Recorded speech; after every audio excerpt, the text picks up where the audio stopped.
I draft or did. Sorry. It's slowly sinking in.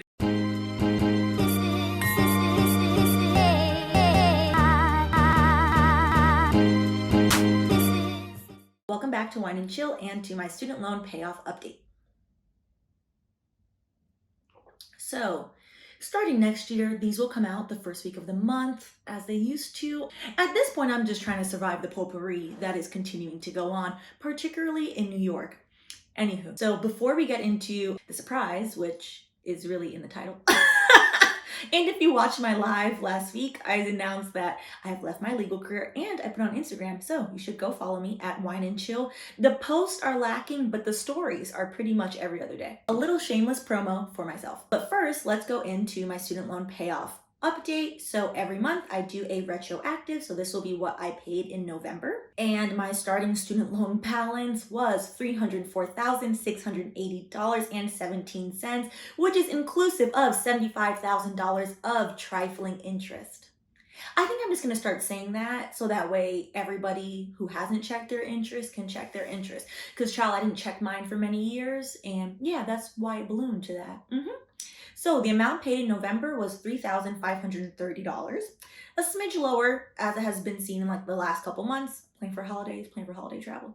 So the remainder from December 1 is $206,160.56, which by the end of the calendar year, by December 31st, I think I'll actually be out of the twos and into the ones, like at 199 or 198, which will be exciting. So we'll talk about that in the January video. So without further dilly-dallying, the reason why you clicked on this video, I quit my job. And not only did I quit my job, I am now a proud member of the Great Resignation. I'm quitting my legal career, which excited is not really the word. Relief. I think it is a tremendous amount of relief. So let's drink to that. Now, before we get into a bit of background, a bit of logistics, because Lawyer Reacts, the series will continue, in case you were wondering, I will still be a registered, licensed attorney until March of 2023. So you have to register biannually, and I already registered, which was great. I'll probably recertify it in 2023. We'll see. Most likely I will. My boss did encourage me to. So let's get into some background. I wrote out this long thing, if you see why I'm looking over here. And to be honest, to hell with it. I'm just gonna, let's see how this goes. Some background though, as to why I think a lot of you have picked up on why I have so much disdain for the legal profession in general, and have had much disdain for the legal profession over the years. We'd have to go back to young high school little me. Not little, because child, I have not grown since I was 11. I'm quite small. I have been in a legal program since I was 14 years old. So yes, shout out to the magnet schools of Miami-Dade County. If you go to a magnet high school, it is a public high school. However, you get to pick a major, and mine was criminal justice / law. And I have been on that path since I was 14. So 16 years later, your girl is over it. I probably should have never been on that path, let's be honest. And because I know my dad is going to watch this and he's going to be mad, and we've already talked about it and hashed it out, shout out to him for being the best dad there is, for being a single parent.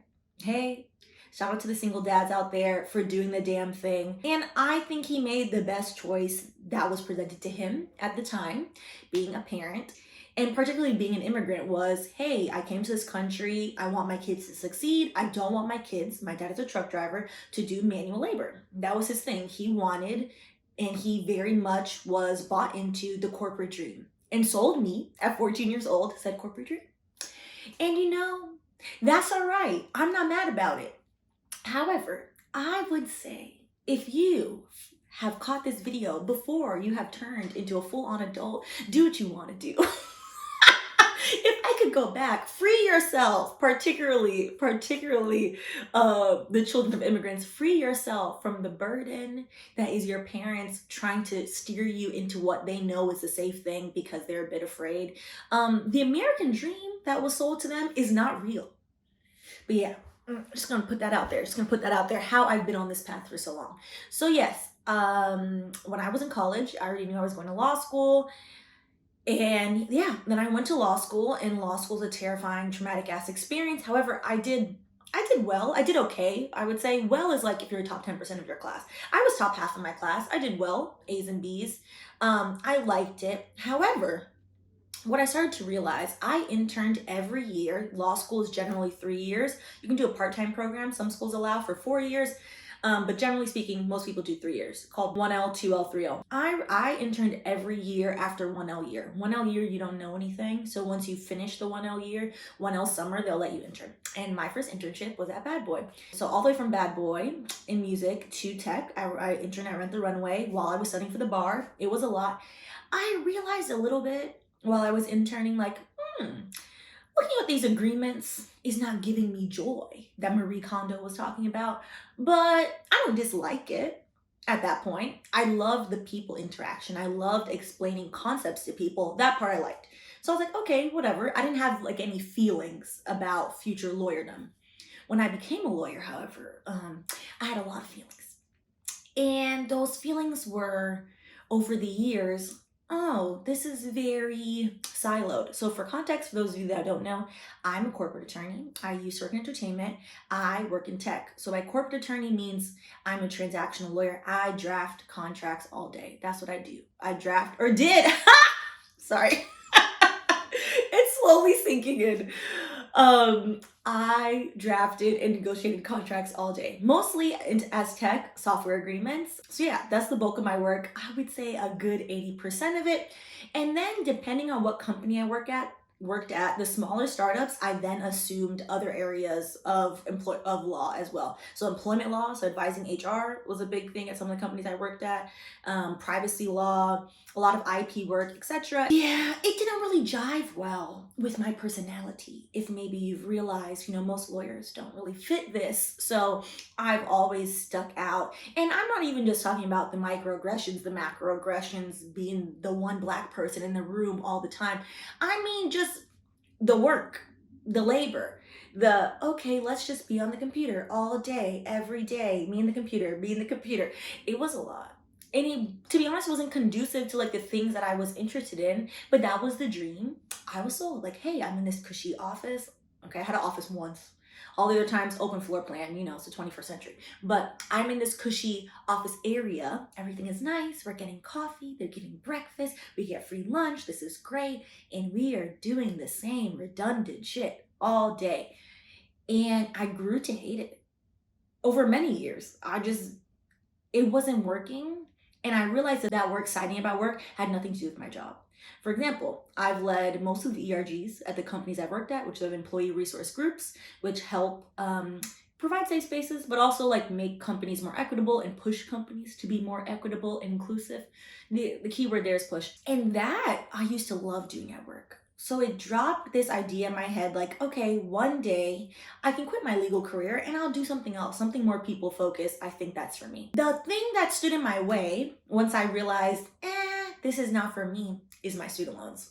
And the thing that has stood in my way all these years is my student loans. So for context, and if you'd like to take a perusal down memory lane of this channel, my first year after law school, so my first year as an attorney, I had a friend, a very bold friend, who basically told me I hated being an attorney and said I would make a great producer. To which I looked at her like she had three heads, because how can I hate something that we've only been doing now for less than a year? Then also, who gives a damn if I hate it? Like, we owe mad money. So I was ignoring her. But I was curious about what she meant about as a producer. And so the more I thought about it, the more she explained to me like, oh, I think like you did really well in entertainment. You'd be really good at that. I thought to myself like, okay, what's a small scale production that I could run? And it was YouTube. So that first video, I filmed it in a coworker's apartment. I borrowed an actual camera. Y'all know I'm not really good at technology. Did all this stuff, did the setup, got my best friend Shayna to do it with me. And we wrote a script, we did all of that, and did a little mini production, that 3-minute video, child. Exactly. Which I had a great time, and nothing came of it. So I always had in the back of my mind, like, okay, like there are other things that other people are doing outside of law, but again, I have these student loans, so I gotta bury my head. And when I worked in entertainment, I said this before, I made $30,000 a year with a law degree, having passed the bar the first time. living in New York City. Your girl was broke, so I didn't pay my student loans. So the interest racked up and racked up and racked up. When I finally made six figures, I still didn't pay my student loans because six figures, 100 grand in New York after taxes is around $65,000. With cost of living and making sure you don't get, chased down by a sewer rat, yeah, there wasn't a lot of money left over for the student loans, so I paid the minimum. They continued to grow. And then in February of 2020, I told myself, like, okay, Stephanie, stop. I was going to say a word, can't say the word. Stop messing around and pay off my student loans. And I told myself in February of 2020, okay, once I get myself under 100 grand, I'm going to quit. Now, y'all know basic math much better than me. And I just told you I still owe 206 grand. And I just don't care anymore. I know I told myself, okay, when we get under six figures, who cares? Get a job, do what you want to do. Yeah, I've let that idea go. I can't take it, to be honest. I don't want to spend so many more years of my life doing something that I don't like, regardless of whether or not I'm good at it, and being miserable and having like so much anxiety around work and so much like arguing with people about commas, to be honest. Like, it's not for me. The minutia of being a corporate attorney was never for me. It was never conducive to somebody who has pretty good people skills, someone who likes to chat, someone who cares about people's feelings. It's not conducive for that type of person. So yeah, I'm quitting. And it hasn't really sunk into me. And one of the things that I wasn't originally going to say, but one of the things I think why it hasn't sunk for me is a specific reason. And that reason is because my entire legal career, the undercurrent of it has been being the only, or being one of two in the room. The only Black person in the room, the only racialized person in the room, the only Black child, always the only Black woman. Except for when I interned, which I think that was part of the problem. When I interned, 3 out of my 5 internships, my bosses were Black women attorneys. So I thought like, oh, this is the norm. Like, this is fine. And then when I got into, post-law school life and went into tech, I was like, oh, my bosses were unicorns. And now I'm by myself. I was the unicorn and I hated it. I hate it. I hate being the only one. I cannot stand it. And part of that came with, which I wasn't going to talk about it, but whatever, I don't care. Part of that came with very uncomfortable work situations. And that's me being kind. If you click on Patreon, there's a video on there specifically about corporate work. It came with the microaggressions you hear about. It came with the macroaggressions. It came with the day-to-day realization, like, oh damn, like some workplaces are just racist. And my first boss I had as an attorney was an awful person, objectively. An objectively awful person. So much so when I quit, I was terrified of her. Still had like a level of, since I was so afraid of her, to like be overly kind, and I was convinced that I was gonna kill her with kindness. Child, that was never gonna happen. But in the back of my head, I always wanted to tell her off, which I never did. At 26 years old, I think, yeah, when I left that job, I didn't have it in me to just be like, you know what? 30-year-old me does. And so I think a big, maybe like interesting point that I'm learning to let go. When I quit my career, I had built it up in my head. Oh, I'm gonna leave the law. It's gonna be this big dramatic thing. I had talked to like my best friends about it. I had set like a calendar reminder. I was like, oh, this is gonna be great. And it wasn't that. My boss, who I am so grateful for and so appreciative, is the highest EQ, kindest person I know. My old boss, because I quit. And he was so kind when I told him, and was like, I'm so proud of you. And I didn't expect anyone to say that to me. Sorry. And it was the fact that I made a decision. I'm like, what is time? I made a decision for myself, and instead of the reaction I thought I was gonna get of like, oh, but why? Why would you leave your law career? Like, it's prestigious. Like, it's this. You've worked so hard for it. You owe all this money, blah, blah, blah. It was, I'm so proud of you. And you know what? You negotiating contracts and just doing contract legal work is a waste of good people skills. That's what he said. I didn't think I was gonna cry. Oh, sorry. And I feel like my whole legal career, I was waiting for someone to just say that to me. To just say, hey, you know what? you're good at this, but you're miserable. Like, this isn't the best fit for you. And of course, like, why would a boss say that to you? But I think for a long time, that's what I was waiting for. And oh, it's so embarrassing. I might cry. Oh, I'm sorry. Woo! It's running. Okay. Now that I've collected myself and hopefully my makeup is not messed up, I think that I was waiting for that because the legal field, if you're curious, I've done enough videos to say this, but the legal field is not known for kindness. It is not kind. It is cutthroat. It is downright mean sometimes. It is harsh. I believe has one of the highest rates of addiction and alcoholism because people are so stressed out. It is not. It is not giving what it's supposed to give. It's not giving you law school brochure. It is not doing those things. So my boss said that to me, and when I was like quitting, I think I started.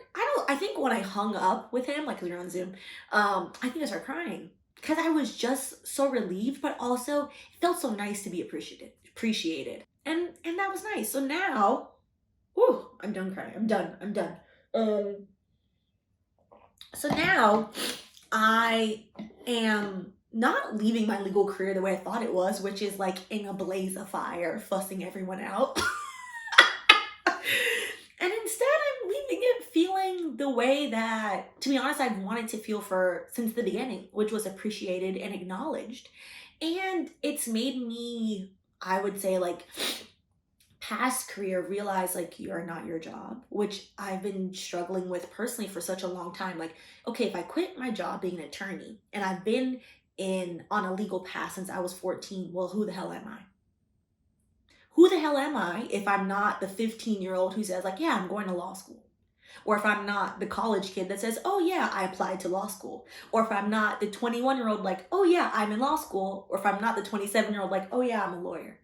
Who am I if I'm not those things anymore? And it's been freeing to let that go. To let go of this, because it's a very American ideal. Like, only American people are very much like, your career is who you are, and that's it. You don't do anything else outside of career. In the past 2 years that I've put in my mind, like, okay, eventually, give me 4 years, I'm quitting this. I've been slowly letting that go. Like, oh no, I'm Stephanie, I'm a person. I would like to think I'm somewhat witty. I have this YouTube channel that I really enjoy. Like, we have a community on Patreon that I owe videos to because your girl is burnt out. And that colonizer exposed research is very depressing, but that's fine. I still owe them. I'm gonna do them. I do all these things that I'm interested in, and I'm a sister. I'm the oldest of 7, if you didn't know, which is pressure into itself. Yes, but anyways, but yeah. So I quit. I quit and I am happy about it. I'm happy to start a new journey. I'm happy to let go. I'm happy to let go of something that didn't serve me and probably, to be honest, never served me. But hey, we're not gonna get into that. Also, people will ask occasionally, like, oh, maybe you would like another area of law. No, no, I don't like legal work. I don't. The one part of legal work I like is explaining complex topics to people and being helpful. Keyword, and being helpful. Which YouTube can do that because there's more of you than doing a one-on-one. I don't really give a damn about helping these corporations, to be honest. So like doing private advising is not going to do it for me. Public interest work, you should ask your local public defender about their quality of life as to why I would never touch that, and whether or not they're even allowed to actually help people. You should ask them that. It's depressing, so bring wine if you're gonna ask them that. So yeah, it's just not for me. And the more I say it out loud, like, hey, I quit, the more comfortable I feel. Like, hey, I quit. I quit. It's my life. I'm gonna do what I want to do with it. I haven't told all of my family because family ranges in different levels of judgment. And now that I've told y'all, I think I'll tell the judgier ones now, which is fine. But I've told most of them, so it's been very freeing. So in terms of what am I doing next, and in terms of the numbers, because I didn't just like quit my job without saving up money, without redoing the math, of course. I am taking a pay cut, and I'm gonna tell y'all my salary. It's in the title, whatever. But for a few reasons, because it took a long time, many years, until I got paid an actual lawyer salary. And I say an actual lawyer salary because, child, New York will try you. New York will tell you, these New York law schools, you're going to graduate, make 180 grand. I stand here today, I have never signed an offer letter That's at 180 grand. I've gotten close. So for example, right now, at my former company, I made $165,000, great salary. After taxes, that's like 105, child. So just in case you're wondering how taxes in New York work, we have state, city, and federal tax. 3 taxes. Yep. So, which is a whole different conversation. But with that, I'm taking a pay cut. I will be doing diversity, equity, inclusion, DE&I, which is something I'm very passionate about, particularly anti-racism work, which I'm gonna push in there because you can't have DE&I without anti-racism work. Like, I don't believe in kumbaya band-aids. I don't believe in let's put that picture of all the different color hands. No, y'all know who I am. I don't believe in that. Like, we're gonna change some things. We're gonna push some things forward, or I'm gonna quit. Like, that's what I said in my interview. So I think it's also freeing when you switch careers. I feel like you feel less burdened to say the right things. I was more so like, I'm interviewing y'all because I have in my mind to do this. So are you gonna let me do it, yes or no? They seem fine with it, so I'm excited. But yeah, I'm gonna be doing diversity, equity, inclusion work, particularly focusing on the inclusion aspect. And for me, it's more so not just the company I'm going to, which is a global tech company. I think that they're doing pretty well. They're ahead of the curve. However, more can always be done, child. More can always be done. But I want to work with other tech companies and implement some of the things that we're hoping to implement. So, because tech is very homogenous, tech has a lot of ingrained racism. I said what I said, all these corporations do, but tech is definitely a blind spot. Also, tech, particularly the products, people don't look at these products from white people. Okay. Don't look at these products from a racialized manner. AI affects everybody. Facial recognition, the reason why states and counties are saying like, hey, we can't implement this is because Black privacy lawyers have spoken up and said, hey, your little algorithm's a little racist. Like, it's confusing me, it's confusing Stacy, it's confusing everybody. Like, who wrote this? You know, you can write bias into code. So I think the DEI perspective is not just for, oh, let's hold hands, kumbaya BS. It's also for, hey, tech affects how we all experience the world. So these products need to be equitable. They need to be inclusive. So I'm excited about that. In terms of the money, now, my salary before, 165 grand. My salary now, $135,000. That is a decrease. However, that's still a great salary. I've come a long way. Your girl used to make 30K. 30K. Yes. So I'm not upset about it. This is, to be honest, between me, you, and the internet, I would have taken way less than that to do this job because I'm so excited. So I'm glad that they're paying me a good amount. So, and yeah. And I just like redid my budget because so much of my money goes towards student loans. I can survive. I already know I survive on so much less. So yeah, my student loan payments will be less. However, one thing that I am getting that I didn't have before is a bonus. I didn't have a bonus before, so I have a bonus. I'm not counting that bonus, but because you don't know, it's not guaranteed money. But if I get that bonus, that's extra money. I'll just throw the money at the student loans. So I'm excited. If y'all want a specific video about working in DE&I and how to transition from whatever your role is now to DE&I and who it's good for, and like as in like what type of personality type, because DE&I work is very labor and emotional intensive, I would say. And it's also it's like not as easy as people think. So I've been doing D&I consulting on the side for a year. I said this a few times. Your girl is a real yardie with tree jobs. I've always been this way. That's problematic. The productivity. I love problematic productivity, and I need in 2022 to unlearn that because it's too much commotion. But yeah, I was doing my legal job, and I was doing D&I consulting, and I was doing YouTube, which, you know, YouTube has been paying a little coin lately, so that's nice. But yeah, so I'm super excited to focus on my new role. My new career transition is D&I, and then on YouTube. So hopefully now that I'll be working normal people hours, I can have more time to make more videos, to, you know, up the editing quality. We'll see about the editing quality. More videos maybe, you know? And yeah, so I appreciate all of you. I hope that if you're watching this, if you want to quit your job, that you just, you know, really do what's best for you. And this is obviously coming from a place of, I don't think privilege is the right word, but a place of, I don't have any kids. I don't have any kids. So if you have kids, very much different. I have a semi responsibility to Gabriel because like we've agreed how things are paid, okay, fine, that's it. So that gives you more leeway. Also, I did save up 7 months of my expenses just in case, because originally I was so burnt out, I was just gonna quit. I was just gonna quit without a plan, to be honest. I want to take a break. And I think if you start feeling like that, like, screw it, I'm just gonna blow it all up, like, I'm just gonna quit, it's time to look into other things, to walk away. Because there's no point in doing something that makes you so miserable if you can. If you have to put food on the table and that's the only way you can put it on the table, then of course that's a separate argument. I'm talking about that. I feel like my shoulders are still here because I'm in my mind, I'm like, yep, I have to go back and like edit that contract, and it hasn't really sunk in yet. But I think once I get there and I send the contracts I want for like a vendor and I send it to the legal department, I think it'll sink in like, oh crap, I didn't have to negotiate it. What? I think it might be a life-changing moment for me. I appreciate y'all. And on that note, I hope y'all have a happy new year. I'm gonna try, oh, let me just do an update.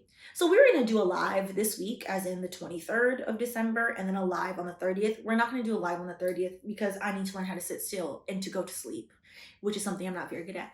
But we will do the live on the 23rd, probably like midday, to be honest, because I'm gonna be home in Miami with my family and I wanna go hang out with them. But we will do a live on the 23rd, and then maybe we'll do another video. To be honest, I'm kind of burnt out. I think I need to just, as evidenced by me crying in the middle of this, I think I just need to sit still, which is something I'm not very good at, and just process that I'm done. I'm done with something that has caused me a lot of consternation over the past years, many, many years of my life. And so, yeah, so we'll see. Y'all will get the live will happen. But I appreciate you, and let me know in the comments if you are part of the Great Resignation, or if you are thinking, well, child, let me take that back. If you do not have your government name on there, then let me know if you're thinking about leaving your job. Okay. If you have your government name, you could let me know if you already did it, but not if you're thinking about it, you know. Just saying, just saying. I appreciate y'all, and if you haven't already, please go ahead and like and subscribe, and I'll catch you later this week.